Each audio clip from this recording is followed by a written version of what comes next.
Regulators seized First Republic Bank Monday and sold it to JPMorgan Chase. It was the second largest bank failure in U.S. history, behind Washington Mutual in 2008. For more, I'm joined by Keith Noreika. He's the executive vice president at Patomak Global Partners, a consulting firm for the finance sector. Keith, you were on the show back in March after the collapse of Silicon Valley Bank. First Republic has struggled ever since the U.S.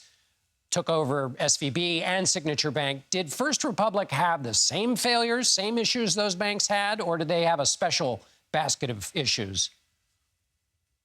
Well, it had the same issue in the sense of it mismanaged its asset side of its balance sheet with its securities held to provide liquidity to the bank. So, it was on the watch list, as we saw the last time we talked, as being under pressure. There's some twists and turns to the saga since then. The large banks put a large deposit in. The Fed opened a new liquidity facility. Both, unfortunately, when the bank finally provided its earnings, were just reflective of funding the run. So the bank run was continuing. It just happened to be funded. And there wasn't as much bank left as there was when all this started. So I think the bank was under a lot of pressure. So when you said those measures just funded the run, it was essentially the money came in and then went out the door as depositors said, "Oh, great, let me get out of this bank." Pretty much. I think that's one way to describe it. So let me ask you this, Keith: how does federal regulators just seize a bank? How's that happen, and what would have happened if they hadn't? Well, look, the special provisions, the banks don't go under the bankruptcy code. They go under a special provision of the Federal Deposit Insurance Act if they're insured. The regulator, the chartering regulator, in this case, California, had to make a determination whether the bank was solvent or not, and determined that it wasn't likely to be a viable entity. At that point, the chartering entity, regulator appoints the FDIC usually as receiver, and the FDIC has to engage in a least cost resolution, which gave rise to the sale to JPMorgan. And least cost resolution is a good deal for JPMorgan Chase. Why is it a good deal? What do they get? Well, they get a franchise that I think complements their business pretty well. JPMorgan is obviously the largest bank in the United States and does a lot of things very well.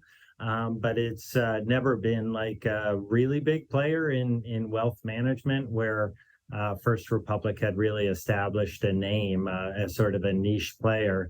And so JPMorgan, by being able to come and offset some of the losses to the government, not all, is able to get a nice business to fill in its franchise. And JPMorgan Chase's chairman and CEO, Jamie Dimon, says that he believes America's banking crisis is now over. A, why do you think he says that? And B, do you think he has grounds to say that? Well, I think this part of the crisis may be over or winding down.